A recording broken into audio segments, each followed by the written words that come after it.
नमस्कार विद्यार्थी मित्रांनो, सर्वज्ञ एज्युकेशन या युट्यूब चॅनलवर तुमचं सर्वांचं स्वागत आहे। आजच्या व्हिडिओमध्ये आपण महात्मा ज्योतिराव फुले यांच्या कार्याबद्दल माहिती पाहणार आहोत, तर व्हिडिओ शेवटपर्यंत पहा। महात्मा ज्योतिराव फुले यांचा जन्म 1827 मध्ये झाला।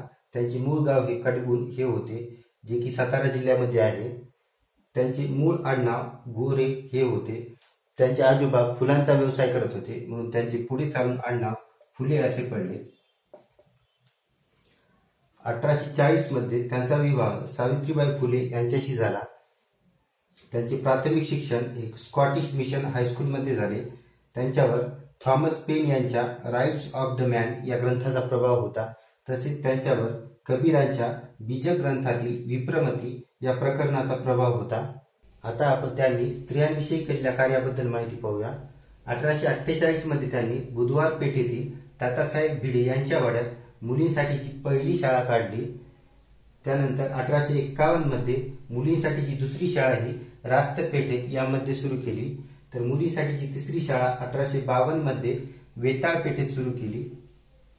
1853 मध्ये महार मांग इत्यादी लोकांस विद्या शिकवणारी मंडळी ही संस्था सुरू केली।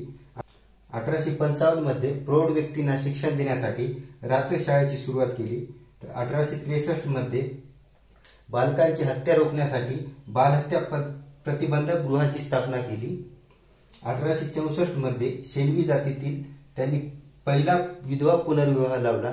ते विधवा विवाहाचे समर्थक होते। 1865 मध्ये विधवांच्या केशवपणाला विरोध करण्यासाठी त्यांनी नाव्यांचा संप घडवून आणला।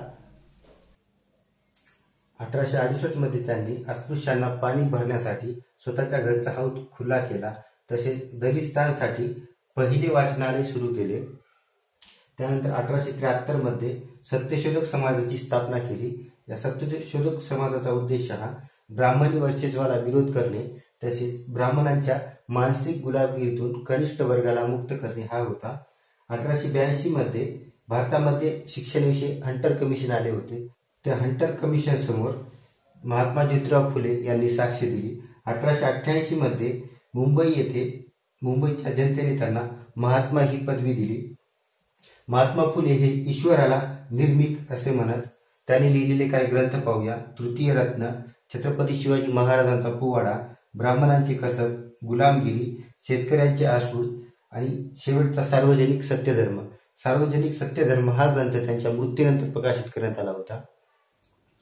व्हिडिओ आवडला असेल तर व्हिडिओला लाईक करा आणि चॅनलला सबस्क्राईब करा।